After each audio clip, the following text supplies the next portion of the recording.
उलमाए ज़वील एहतराम, काबिल क़द्र सामईन, अज़ीज़ तालिबान उलूम नबविया, अस्सलामु अलैकुम व रहमतुल्लाहि व बरकातुहू। अस्सलाम रहमतुल्लाह। अल्हम्दुलिल्लाहि रब्बिल आलमीन वल आक़िबतु लिल मुत्तक़ीन वस्सलातु वस्सलामु अला सय्यिदिल मुरसलीन। अम्मा बअद, फ़अऊज़ु बिल्लाहि मिनश शैतानिर रजीम। बिस्मिल्लाहिर रहमानिर रहीम।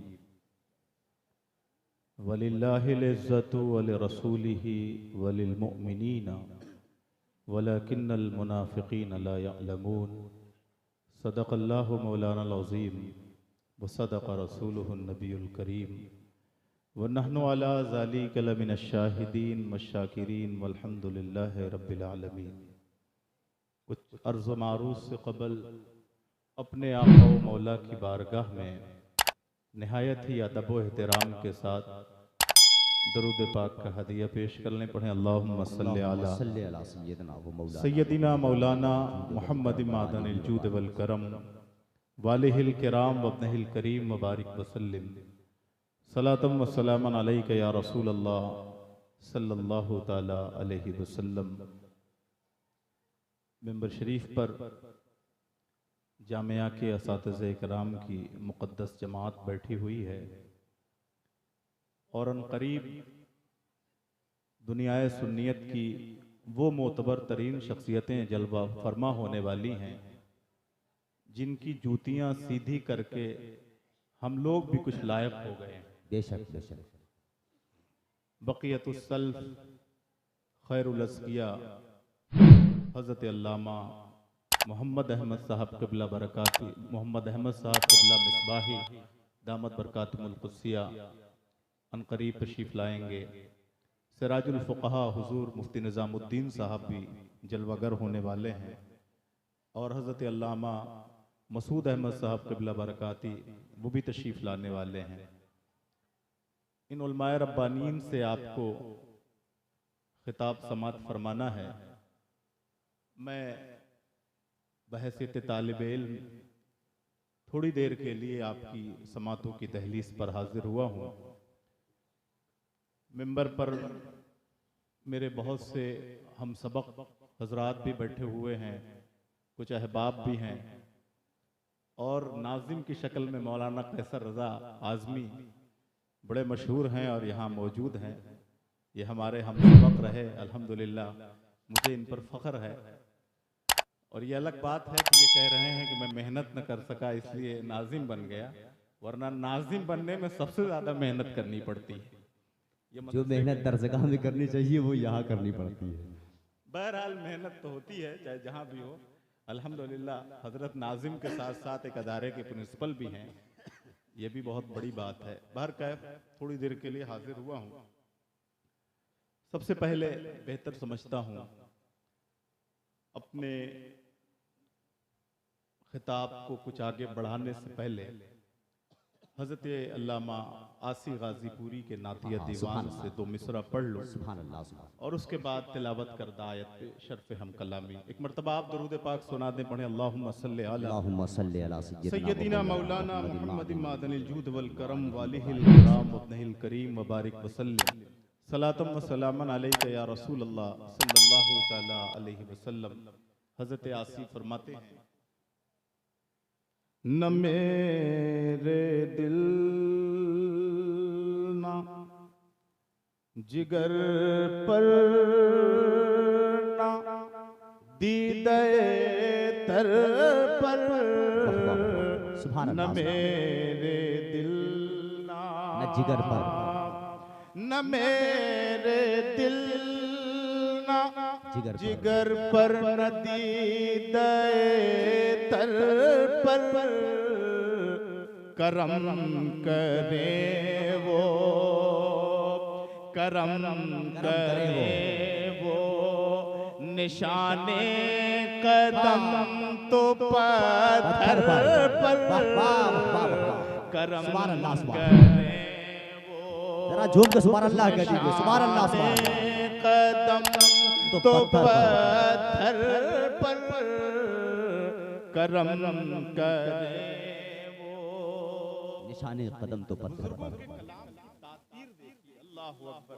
हुजूर के चेहरे की झलक पेश करना चाहते हैं तो कहते हैं, तुम्हारे हुस्न की तस्वीर कोई क्या खींचे, तुम्हारे हुस्न की तस्वीर कोई क्या खींचे, तुम्हारे हुस्न की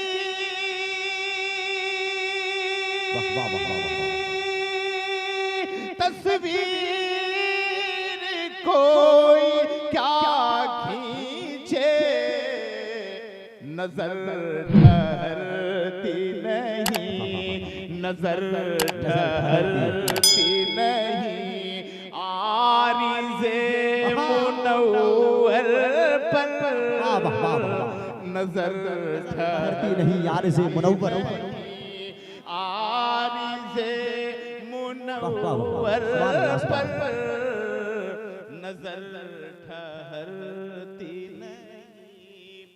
और मक्ते में हम सबका मकसद हयात पेश करते हैं, कहते हैं अखीर वक्त है, आखिर वक्त है। ये जब शमा जलती है ना तो बरसात में अक्सर आप देखते होंगे कि पतंगे आते हैं, परवाने आते हैं और उसके इर्द गिर्द तवाफ करते करते घूमते घूमते अपनी जान सुभान अल्लाह, सुभान अल्लाह। कोई नहीं बचाता अपनी जान। जहां शमा जली वो दौड़ पड़ते हैं। आप लाख उनके रोकने का इंतजाम कीजिए। अक्सर जलसों में लोग इन मरकरियों पर ला करके नीम की पत्तियां तोड़ के लगाते हैं। बेशक बेशक, गजब की उनकी वारुस्तगी है। हजरत आसिफ कहते हैं अखीर वक्त है, आसी चलो मदीने को, अखीर वक्त है, अखीर वक्त है, आसी चलो मदीने को, निसार हो के मरे, निसार हो के मरे, तुरबते पैगंबर पर जिंदाबाद जिंदाबाद, निसार हो के मरे, तुरबते पैगंबर। अल्लाहुम्मा सल्ली अला मौलाना मुहम्मद मादन वालिहि मुबारक वसल्लिम वालिहिल किराम करीम मुबारक वसल्लिम सलातम व सलामन अलैका या रसूल अल्लाह सल्लल्लाहु ताला अलैहि वसल्लम। अब थोड़ी सी आपकी खुसूसी तवज्जो चाहता हूँ। मैंने जिस आयत की तिलावत की, अल्लाह रब्बुल इज्जत कुरान मजीद में फरमाता है कि इज्जत अल्लाह के लिए है और इज्जत उसके रसूल के लिए है और इज्जत मोमिनीन के लिए है। यानी इज्जत अल्लाह के लिए भी, इज्जत रसूलुल्लाह के लिए भी और इज्जत मोमिनीन के लिए भी। हाँ, लेकिन मुनाफिक इन इज्जतों को तस्लीम नहीं करता, नहीं मानता। जहां अल्लाह की इज्जत की बात आएगी वहां भी मुनाफिक अपना निफाक दिखाएगा। जहां रसूल की इज्जत की बात आएगी वहां भी मुनाफिक अपने निफाक से काम लेगा और जहां मोमिनीन की इज्जत की बात आएगी वहां भी निफाक से काम लेगा। मैंने क्यों इस आयत की तिलावत का शरफ हासिल किया? इसलिए कि आज का दौर मीडिया का दौर है। हम लोग बड़े डरे सहमे हैं, है ना? डरे सहमे हैं कि नहीं?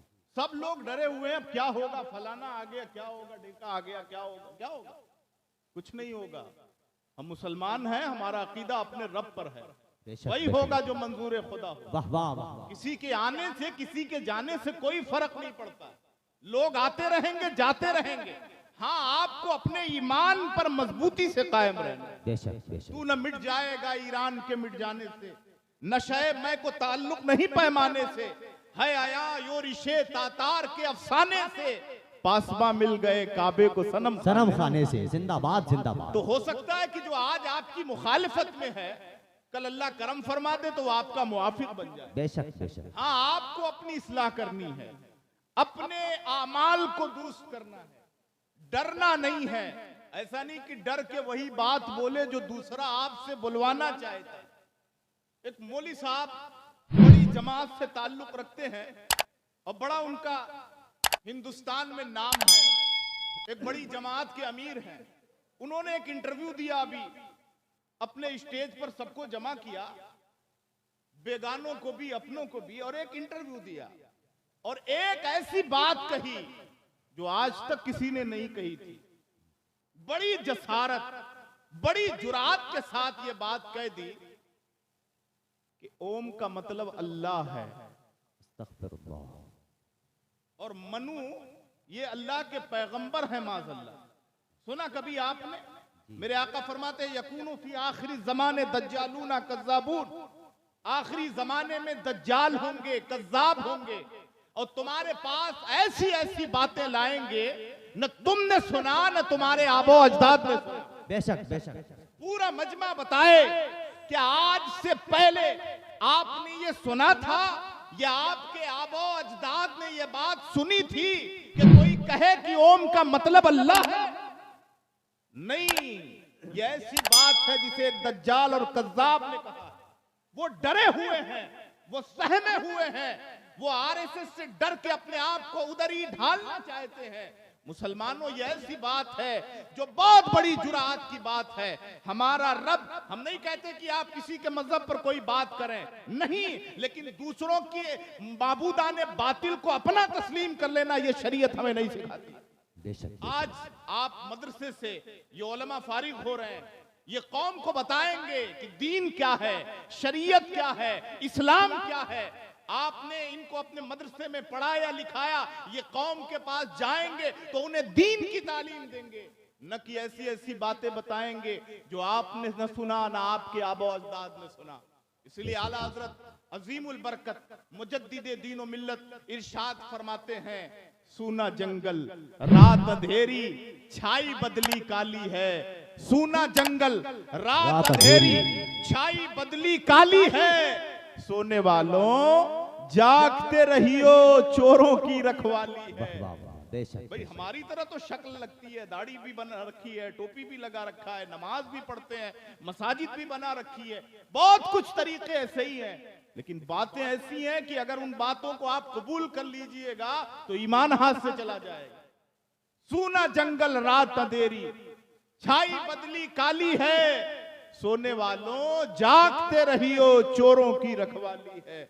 आंख से काजल साफ चुरा लें या वो चोर बला के हैं, तू कहता है मीठी नींद है, मत ही तेरी निराली है। सोना पास है, सूना बन है, सोना जहर है उठ प्यारों।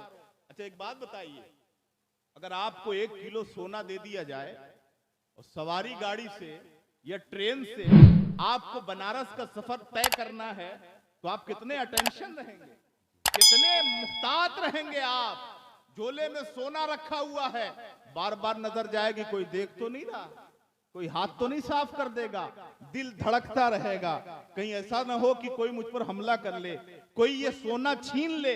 अजीजान मिल्लते इस्लामिया, ये सोना जो दुनिया का सोना है, इस सोने की कोई हैसियत नहीं है उस सोने के सामने जो हमारे दिलों के अंदर है, जो ईमान के तराजू पर अगर रखा जाए तो दुनिया के सोने एक तरफ है और आपका ईमान की शक्ल में जो सोना है वो दूसरे तराजू पे रखा जाए तो वो उससे ज्यादा भारी हो जाएगा। लेकिन कितने अफसोस की बात है, ईमान के सोने की हिफाजत की हमें फिक्र नहीं है, नहीं फिक्र है हमें। अरे चलो, वो लोग बोलते चलो नमाजी तो पढ़ना है, कोई भी पढ़ा देगा, कहीं भी पढ़ लेंगे। अच्छा आजकल हाल ये है कि हर आदमी तो जाहिर सी बात है मुफ्ती बना घूम रहा है। मोबाइल आ गया ना, मोबाइल मसला निकाला, मोबाइल पे टाइप किया, बोले ये मसला क्या है, मोबाइल ने बता दिया। एक बात बताइए आप, मोबाइल पर दुनिया ग्लोबल विलेज हो गई है, दुनिया की सारी जो तालीम की चीजें हैं, हर शोबे की चीजें गूगल पे अपलोड कर दी गई। आप बीमार होते हैं, आपको अगर खुदा न करे कोई मर्ज ऐसा हो जाए, जैसे कैंसर है, खुदा न करे आप सबकी अल्लाह हिफाजत फरमाए। उसकी दवा गूगल पे मिलती है कि नहीं मिलती? टाइप करेंगे कैंसर की दवा क्या है, गूगल आपको कुछ दवाओं का डायरेक्शन दे देगा, ये दवाएं। शुगर आपको हो गया, आपने गूगल पे लिखा कि शुगर की दवाएं क्या है, गूगल आपको डायरेक्शन देगा, ये दवाएं हैं। अगर आपके बच्चे को निमोनिया हो गया, आपने गूगल पे टाइप किया निमोनिया की दवा क्या है, गूगल आपको बताएगा ये दवा है। पता चला कि कोई भी मर्ज हो जाए, अगर गूगल पे आप टाइप करते हैं तो दवा का पता चल जाता है। लेकिन हम में से हर एक अपने सीने पे हाथ रख के बताए, क्या अपने जिस्म का इलाज वो गूगल से पूछ के किया करता है? अगर आपको डायबिटीज है तो क्या आप गूगल से दवा मांगते हैं? अगर आपको कैंसर का खुदा न करे मर्ज है तो क्या आप गूगल से दवा मांगते हैं? आपके बच्चे को निमोनिया है, क्या आप गूगल से दवा मांगते हैं? नहीं, आपका हाल यह है कि आप तो झोला छाप डॉक्टर पे भी भरोसा नहीं करते हैं। आपको एमडी चाहिए, बहुत बड़ा डॉक्टर चाहिए, आपको फिजिशियन चाहिए, आपको मेडिकल की हाई क्वालिटी रखने वाला डॉक्टर चाहिए। इसके लिए आपको बताया जाएगा फला साहब तो हार्ट स्पेशलिस्ट हैं, फला साहब तो शुगर स्पेशलिस्ट है। अब आपको उनका पता लगेगा, आप उनके केबिन पे जाएंगे, उनके चैम्बर पे जाएंगे या फोन करेंगे, 10 दिन बाद नंबर आ रहा है, 2 दिन बाद अपॉइंटमेंट मिल रहा है, 3 दिन बाद अपॉइंटमेंट मिल रहा है, बसा औकात महीनों बाद अपॉइंटमेंट मिल रहा है। लेकिन आपको अपने जिस्म का इलाज कराना है, 1 महीना आप इंतजार करते हैं, 1000-2000 आप फीस देते हैं, इसके बावजूद कि गूगल पे उसकी दवा मौजूद है, लेकिन फिर भी आप एमडी से मिलना चाहते हैं, फिर भी आप उस फिजिशियन से मिलना चाहते हैं। क्यों? इसलिए कि आप अपने जिस्म के बारे में बहुत ज्यादा मोहतात हैं, आप अपने जिस्म के बारे में जर्रा बराबर भी कोताही नहीं करना चाहते। मेरे मिल्लत के नौजवानों, ये बताओ कि जब तुम अपने जिस्म का इलाज कराने के लिए स्पेशलिस्ट को तलाशते हो तो अपनी रूह का इलाज कराने के लिए क्यों अरे गैरे के पास चले जाते हो? क्यों मोबाइल की बात सुन रहे हो? क्यों इंजीनियर मिर्जा की बात सुन रहे हो? क्यों तारिक मसूद की बात सुन रहे हो? क्यों जाकिर नाइक की बात सुन रहे हो? अगर तुम इनकी बातें सुनोगे तो ये खुद भी गुमराह हैं, तुम्हें भी गुमराह कर देंगे। अब अगर तुम्हें रूहानी इलाज चाहिए, अकीदे का इलाज चाहिए, ईमान को तक़वियत चाहिए, तो तुम्हें मुफ्ती निजामुद्दीन की बारगाह में जाना पड़ेगा, तुम्हें खैरुल अस्किया की बारगाह में जाना पड़ेगा, तुम्हें मौलाना मसूद अहमद बरकाती की बारगाह में जाना पड़ेगा। क्यों आप इनके पास नहीं जाते? ये उलमा आपको आसानी से मिल जाते हैं, इन उलमा की कोई फीस नहीं है, इसलिए आप इनको अहमियत नहीं देते। मुसलमानों, अपने उलमा की कदर करो, अपने आलिमों की इज्जत करो। जान लो, दुनिया तुम्हारे ऊपर रिसर्च कर रही है, दुनिया ये देख रही है कि इस कौम का ताल्लुक इनके दीन से कैसे दूर होगा, दीन से ये कटेगी कैसे। तो उसमें जो बड़े बड़े लोग रिसर्च करने के बाद इस नतीजे पे पहुंचे हैं कि उलमा से इनको दूर कर दिया जाए, इनके दीन के जो उलमा हैं उनकी अजमतें इनके दिलों में कम कर दी जाए, उनकी मोहब्बतें इनके दिलों में कम कर दी जाए। आज आप देखिए हमारे मध्य मुकाबिल जो गैर मजहब के लोग हैं, उनके बड़े बड़े साधु पाखंडी न जाने क्या क्या करते फिरते हैं, इसके बावजूद भी वो बड़ी ताजीम करते हैं, दंडवत प्रणाम करते हैं उनके सामने, झुके फिरते हैं। लेकिन हमारे यहाँ हाल क्या है? वक्त के खैरुल अस्किया गुजर रहे हैं, लेकिन कोई अपनी जगह से उठने के लिए तैयार नहीं है, कोई ताजीम करने के लिए तैयार नहीं है। मुसलमानों, बड़े अफसोस की बात है, इसीलिए आज हम हर तरफ मारे जा रहे हैं, इसीलिए आज हमारी अजमतें कम होती जा रही है। मुसलमानों, अपने उलमा की कदर करो। इन टूटी चटाइयों पर बैठकर ये हजरात दीन की वो खिदमत कर रहे हैं कि दूसरे मद्दे मुकाबिल के सामने तो सरमाए हैं, बड़ी बड़ी हुकूमतों की पुष्टपनाहियां हैं, लेकिन इनके पास कुछ नहीं। ये अल्लाह और रसूल के भरोसे दुश्मन से मुकाबला कर रहे हैं, अपने कलम की ताकत के जरिए, अपनी किताबों की ताकत के जरिए दुश्मन का मुकाबला कर रहे हैं। आपकी जिम्मेदारी क्या है? आप इन उलमा की इज्जत कीजिए, इनकी कदर कीजिए और इनसे मोहब्बतें कीजिए। यकीन जानिए, अगर आप इन उलमा से मोहब्बत करेंगे तो दुनिया में भी कामयाब होंगे और आखिरत में भी कामयाब। बेशक, सुभान अल्लाह, सुभान अल्लाह, जिंदाबाद। गूगल से दीन मत सीखिए, इंजीनियर मिर्जा से दीन मत सीखिए, या किसी भी बद मजहब से दीन न सीखिए। दीन सीखना है, फैजुल उलूम का दरवाजा खुला हुआ, आइए उलमा इकराम के पास। बैठ के इनसे पूछिए। और गूगल पे दुनिया में अगर आप डाटा निकालेंगे तो आपको पता चलेगा कि इस्लामी नाम से यहूदियों ने बहुत सी वेबसाइट अपलोड कर रखी है हमें और आपको गुमराह करने के लिए। इसलिए मेरे अजीजों, मेरे दोस्तों, मैं आपसे गुजारिश करूंगा कि आप उलमा की इज्जत कीजिए। मैंने जिस आयत की तलावत की कि सारी इज्जतें अल्लाह के लिए, तो क्या अल्लाह ताला किसी और को इज्जतें देता है? इज्जत देने वाला कौन है? हम पढ़ते हैं ना कि अल्लाह जिसे चाहे इज्जत दे दे, वो तो इज्जो मंतशा वो तो जिल्लो मंतशा। अल्लाह जिसे चाहता है इज्जत दे देता है, जिसे चाहता है जलील कर देता है।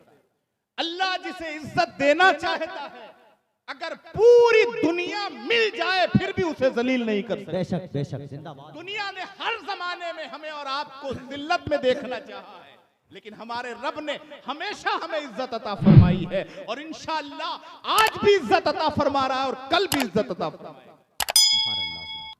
मेरे अजीजों, अल्लाह इज्जत देने वाला है।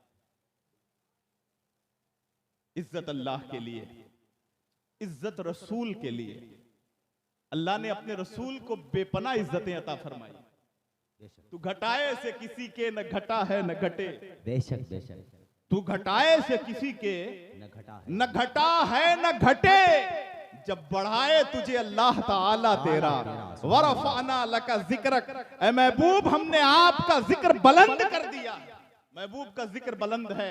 अब कोई लाख कहे कि मियां आप लोग तो इतना जिक्र करते हैं, इतना जिक्र करते हैं, इतनी ताजीम करते हैं कि अल्लाह से मिला देते, माज़अल्लाह अल्लाह से मिला देते हैं। हमने कहा अरे साहब आइए आइए बताइए कि अल्लाह की वो हद कहाँ है जहां हम मिला रहे हैं। हाँ हाँ हाँ, वो जिंदाबाद हद जिंदाबाद कहाँ है? जिंदाबाद हमें तो जिंदाबाद। पढ़ाया गया हु अल्लाहु ला युहद्दु वला युतसव्वर कि अल्लाह की जात वो है न जिसकी तहदीद की जा सकती है, न जिसकी हदबंदी की जा सकती है, न अक्ल का परिंदा वहां तक पहुंच सकता है। हाँ, मोहम्मद अरबी की हम ताजीम करते हैं। हमारे आला हज़रत ने बताया वही लामका के मकी हुए, सरे अर्श तख्त नशी हुए, वही लामका के मकी हुए, सरे अर्श तख्त नशी हुए। ये नबी है जिनके हैं ये मका, वो खुदा है जिसका मका नहीं। खुदा है जिसका मकान नहीं। अल्लाह ने अपने महबूब को इज्जतें दी, घटाने से नहीं घटने वाली। सुभान अल्लाह, सुभान इख्तियारात का इनकार करते हैं। अरे साहब इतना इख्तियार अल्लाह ने दिया। हमने कहा हाँ कुरान पढ़िए। अल्लाह ने अपने महबूब को बेपनाह इख्तियार अता फरमाया। और महबूब को क्या, अल्लाह ने तो अपने और नबियों को बहुत से इख्तियारात अता फरमाए। अगर आपने कुरान पढ़ा तो आपको मालूम होगा कि कुरान मजीद में हजरत ईसा अलैहिस्सलाम, उनको मसीह कहा जाता है ना। मसीह, मुर्दे को छू दे तो अल्लाह जिंदा कर दे। मादर जात अंधे को छू दे तो अल्लाह रब्बुल इज्जत उसे आंखें अता फरमा दे। मुर्दे को कुम बिइज़्निल्लाह कह दे तो मुर्दा जिंदा हो जाए। कोढ़ी को अगर छू दे तो अल्लाह उन्हें शिफा अता फरमा दे। इतनी शाने अल्लाह ने हजरत ईसा को अता फरमाई। ईसा अलैहिस्सलाम, इतनी शाने अल्लाह ने आपको अता फरमाई कि आप मुर्दे को छूते हैं तो वो जिंदा हो जाता है। आप कोड़ी को छूते हैं, जहां दुनिया के सारे डॉक्टर फेल हैं, जहां हिकमतें खत्म हो जा रही, कोड़ियों का इलाज नहीं हो पा रहा है, आप हाथ लगाते हैं तो अल्लाह शिफा दे देता है। इतनी शाने लेके किस लिए आए हैं? तो वो फरमाते हैं कि मैं आने वाले रसूल का नातखा बन के आया। वो मुबश्शिरम बिरसूलिन याती मिन बादी इस्मुहु अहमद। मैं उस रसूल की बशारत देने के लिए आया हूं, उसकी खुशखबरी सुनाने के लिए आया हूं जो मेरे बाद आने वाला है। अल्लाह अकबर। जब मुबश्शिर की शान ये है, जब बशारत देने वाले की शान ये है कि वो मुर्दा जिंदा कर दे, बशारत देने वाले की शान ये है कि वो मादरजाद अंधे को आंखें अता फरमा दे, बशारत देने वाले की शान ये है वो कोड़ियों को शिफा अता फरमा दे, तो जिसकी बशारत दी जा रही है वो किस शान का मालिक होगा, वो किस अजमतों का मालिक होगा, अल्लाह उसे कितने अख्तियारात अता फरमाएगा। एक साहब कहने लगे, मौलाना आप लोग तो बताते हैं कि रसूलुल्लाह ने लकड़ी को छू दिया तो तलवार बन गई, लकड़ी को छू दिया तो तलवार बन गई। क्या रसूलुल्लाह को अल्लाह ने ये पावर अता फरमा दिया कि वो जिन्स बदल दे? जिन्स बदल दे। हमने कहा मौलाना आपने कुरान नहीं पढ़ा, अगर आपने पढ़ा होता तो कभी ये एतराज नहीं करते। रसूलुल्लाह की शान तो बहुत बुलंद है, उनके मुक्तदियों का हाल ये है, उनसे पहले आने वाले रसूलों का हाल ये है। हजरत मूसा का तज़किरा पढ़िए, फिरौन के दरबार में हजरत मूसा के हाथ में असा लकड़ी का है, लेकिन लकड़ी के असा की शान देखिए कि हजरत मूसा जब उसे जमीन पर रखते हैं तो अल्लाह उसे असदहा बना देता है, उसमें जान भी डाल देता है, उसकी जिन्स भी बदल देता है। जिंदाबाद जिंदाबाद। मूसा की शान ये है तो फिर पैगंबर आखिरुज़्ज़मा की शान क्या होगी, नबी आखिरुज़्ज़मा की शान क्या होगी। आप कुरान पढ़ेंगे तो आपको मालूम होगा। हजरत मूसा का तज़किरा कुरान पाक में आया, सूरह कहफ में। हजरत खिज़र अलैहिस्सलाम से वो मुलाकात के लिए गए, जगह बताई गई, निशानी बताई गई कि यहां जाइए, वहां मुलाकात होगी। अल्लाह रब्बुल इज्जत ने फरमाया वआतैनाहु रहमतम मिन इंदिना, कि वो बंदा फवजदा अब्दम मिन इबादिना, तो वो गए और उन्होंने पाया हमारे बंदों में से एक ऐसे बंदे को कि अल्लाह ने उसे अपनी तरफ से कुछ रहमत अता फरमाई। जिस बंदे से मुलाकात के लिए गए वो हजरत खिज़र अलैहिस्सलाम, और शान क्या है, निशानी क्या बताई गई, बुनी हुई मछली ले गए। हजरत मूसा के साथ हजरत यूशा बिन नून भी थे। एक मकाम ऐसा आया, उस मकाम पर पहुंचने के बाद वो भुनी हुई मछली जिंदा हो गई और दरिया में उसने अपना रास्ता बना लिया। आपके खादिम हजरत यूशा बिन नून उस वक्त भूल गए, फिर कुछ आगे गए, उन्हें याद आया, आपने बताया कि अरे फला जगह तो मछली जिंदा होकर दरिया में चली गई थी। आपने कहा चलो पलटो, वही मुलाकात होगी। वहां पलट के आए तो हजरत खिज़र अलैहिस्सलाम से मुलाकात हुई। एक बात बताइए, जहां अल्लाह का रसूल और अल्लाह का नबी जहां रहता है, अल्लाह का नबी हजरत खिज़र अलैहिस्सलाम, अगरचे इख्तिलाफ है लेकिन बाज़ उलमा इकराम ने उन्हें कहा कि वो अल्लाह के नबी हैं। हजरत खिज़र अलैहिस्सलाम अल्लाह के नबी हैं, और जहां सांस ले रहे हैं, जिस माहौल में आप रह रहे हैं, अल्लाह ने वहां की हवाओं को यह तासीर अता फरमाई है, वहां की फजा को यह तासीर अता फरमाई है कि भुनी हुई मछली पहुंच रही है तो अल्लाह हयात अता फरमा दे रहा है, उसे जिंदगी अता फरमा दे रहा है, और सिर्फ जिंदगी ही नहीं बल्कि उसे तैरने की ताकत भी अता फरमा रहा है। आप सोचिए, हजरत मूसा अलैहिस्सलाम पहुंचे, हजरत खिज़र अलैहिस्सलाम से मुलाकात हुई। आपने कहा मैं आपके साथ रहना चाहता हूं, आपसे कुछ सीखना चाहता हूं। उन्होंने कहा तुम सब्र नहीं कर पाओगे। आपने वादा किया नहीं मैं सब्र करूंगा, मुझे अपने साथ रखिए। आप सूरह कहफ पढ़ेंगे, आपको पता चलेगा कि हजरत मूसा और हजरत खिज़र अलैहिस्सलाम साथ चले, दरिया के किनारे पहुंचे। मल्ला ने देखा बुजुर्ग आए हुए हैं, सलाम किया, अपनी कश्ती में बिठाया, बड़ी इज्जत की, बड़ी तकरीम की, यहां तक कि कश्ती पर बैठने का, दरिया पार कराने का किराया भी नहीं लिया, बड़ी इज्जत की।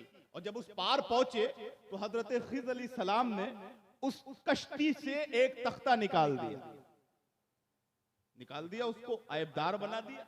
हजरत मूसा अलैहिस्सलाम ने देखा, बड़े नाराज हुए, आपने ये क्या किया, इसने तो हमारे साथ एहसान किया, इसने तो हमें इज्जत दी, हमसे किराया भी नहीं लिया, और इसके साथ एहसान के बदले में एहसान करना चाहिए, तो आपने इसकी कश्ती का तख्ता निकाल दिया, इसकी कश्ती को ऐबदार बना दिया। हजरत खिज़र ने फरमाया मैंने कहा था ना कि तुम सब्र नहीं कर पाओगे। उन्होंने कहा हाँ मुझे माफ कीजिए, मुझे और मौका इनायत फरमाइए, अब मैं ऐसा नहीं करूंगा। फिर आप चले, एक आबादी में पहुंचे, एक बच्चा खूबसूरत सा खेल रहा है, हजरत खिज़र अलैहिस्सलाम उसके करीब पहुंचे, बच्चा बड़ा खूबसूरत है, आप करीब गए, आपने उसकी गर्दन को पकड़ा और उसे कत्ल कर दिया। हजरत मूसा फिर नाराज हुए, आपने ये क्या किया, एक बच्चे को कत्ल कर दिया। हजरत खिज़र फरमाते हैं कि ए मूसा मैंने कहा था ना तुम सब्र नहीं कर पाओगे। उन्होंने कहा मुझे एक मौका और इनायत फरमाइए, अगर अब मैं एतराज करूंगा तो मेरा और आपका जो ये मुआहिदा है ये पूरा हो जाएगा, अब आप मुझे अपने साथ न रखिएगा। फिर चले, एक आबादी से गुजरे, आबादी में जब आप पहुंचे तो आपने कुछ लोगों से खाना मांगा कि अरे भाई हम तुम्हारी आबादी में मेहमान बनकर आए हैं, हमें मेहमान बनाओ, हमें खाना खिलाओ, लेकिन किसी ने कुछ नहीं पूछा। वो मोहम्मदाबाद की तरह गैरतमंद लोग नहीं थे, मेहमान नवाज लोग नहीं थे, अपने दरवाजे मेहमानों के लिए खोलने वाले नहीं थे। वो बेगैरत किस्म के लोग थे, माल से मोहब्बत करने वाले थे। उन्होंने देखा कि ये लोग कहीं खाना ना मांग लें, कोई दरवाजा बंद कर रहा है, कोई रास्ता बदल रहा है, कोई इधर से निकल रहा है, कोई उधर से निकल रहा है। किसी ने कुछ नहीं पूछा, पानी भी नहीं पिलाया, खाना भी नहीं खिलाया। जब आबादी से बाहर निकलने लगे, हजरत खिज़र अलैहिस्सलाम देखते हैं एक दीवार है जो गिरने के करीब है, अनकरीब वो दीवार गिर जाएगी।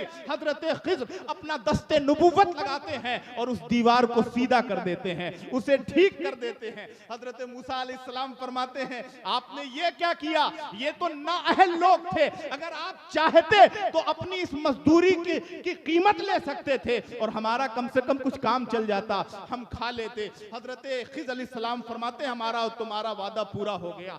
सुनो, अब मैं तुम्हें वो चीजें बताता हूं जिसका इल्म अल्लाह ने तुम्हें नहीं दिया, मुझे दिया, जिसको तुम सीखने आए थे।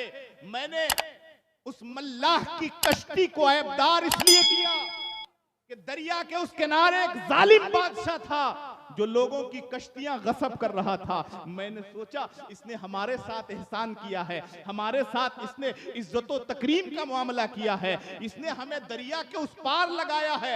अब हमें यह गवारा नहीं है कि कोई जालिम इसकी कश्ती को गसब कर ले, इसलिए हमने एक तख्ता निकाल कर इसकी कश्ती को ऐबदार बना दिया ताकि वो ऐब देखेगा तो कश्ती न लेगा। लेकिन कमाल है, उलमा फरमाते हैं कि तख्ता निकाल दिया गया था, लेकिन ये दस्ते नबूवत से निकाले हुए तख्ते की शान थी कि तख्ता निकलने के बावजूद भी कश्ती में पानी नहीं आ रहा था, कश्ती पानी पर चलती चली जा रही थी। दूसरा मामला, हजरत खिज़र अलैहिस्सलाम फरमाते हैं, मैंने जिस बच्चे को कत्ल किया उसके माँ बाप नेक और सालेह मोमिन थे, कल ये बड़ा होकर मुशरिक होने वाला था। इसकी मोहब्बत में इसके माँ बाप भी मुशरिक हो जाते, मैंने इसे कत्ल कर दिया और अल्लाह से दुआ की, ऐ अल्लाह इसके मोमिन माँ बाप को इससे अच्छा बेटा अता फरमा दे, इससे सुथरा बेटा अता फरमा दे। और जिस आबादी से मैं गुजर रहा था, जिस आबादी में दीवार गिरने वाली थी, सुनो, वो नाअहलों की आबादी जरूर थी, वो नाकदरों की आबादी जरूर थी, लेकिन जो दीवार गिर रही थी वो दो यतीमों की थी। उनके माँ बाप ने उसके अंदर खजाना छुपा रखा था, अगर वो दीवार गिर जाती ये नाअहल उस खजाने पर कब्जा कर लेते और उन यतीमों को कुछ नहीं मिलता। मैंने इसलिए उस दीवार को सीधा कर दिया। अजीजान मिल्लत इस्लामिया, ये शाने किसकी हैं? हजरत खिज़र की शाने हैं। दरिया के उस पार क्या होने वाला है हजरत खिज़र देख रहे हैं कि ये बच्चा बड़ा होकर क्या होने वाला है हजरत खिज़र देख रहे हैं। आप बताओ तो जरा कि दीवार के अंदर क्या है। हजरत खिज़र देख रहे हैं बच्चा कल बड़ा होकर क्या होगा, हजरत खिज़र देख रहे हैं। और हजरत खिज़र कौन है? जिनके बारे में रब कहता है आते ना हो रहमतम मिन इंदना, हमने उन्हें अपनी तरफ से कुछ रहमतें अता फरमाई है। जिसे रहमतें अता फरमाई गई उसकी शान यह है कि वो दरिया के उस पार भी देखता है, बच्चा बड़ा होकर क्या बनने वाला है उसे पता है। अजीजान मिल्लत इस्लामिया, जिसे रहमत बना के भेजा गया है, वमा अरसलनाका इल्ला रहमतल लिल आलमीन, जिसे रहमत बना के भेजा गया उसकी शान का आलम क्या होगा, उसकी अजमतों का आलम क्या होगा, उसके अख्तियार का आलम क्या होगा। बहुत अच्छा। अजीजान मिल्लत इस्लामिया, रब ने अपने महबूब को बेपनाह इज्जतें अता फरमाई है। अपने रब की इन इज्जतों को जो महबूब को अता की गई है, अजीजान मिल्लत इस्लामिया, आप अपने महबूब से मोहब्बत कीजिए, मुस्तफ़ा जाने रहमत से मोहब्बत कीजिए, उनके नक्शे कफे पा को अपनी जिंदगी के लिए आइडियल बनाइए। अगर आप रसूल सल्लल्लाहु ताला अलैहि वसल्लम की सीरत पर अमल करेंगे तो इंशाअल्लाह ताला यहाँ भी कामयाब रहेंगे और आखिरत में भी कामयाब रहेंगे। अल्लाह तबारक व तआला की बारगाह में दुआ करता हूँ, मौला तबारक व तआला इस अदारे को तरक्कियाँ अता फरमा और जो बच्चे इल्म की दस्तार ले रहे हैं मौला उन्हें इल्म व फजल की दौलत से माला माल फरमा और इल्म के साथ साथ उन्हें अमल की भी तौफीक अता फरमा। तूफान नूह लाने से ऐ चश्म फायदा दो बूंद ही काफी है, अगर कुछ असर करे। वाखिरु कलमाती अल्हम्दुलिल्लाहि रब्बिल आलमीन, अस्तगफिरुल्लाह रब्बी मिन कुल्लि ज़ंबिन व अतूबु इलैह। माशाअल्लाह, सुभान अल्लाह, सुभान अल्लाह।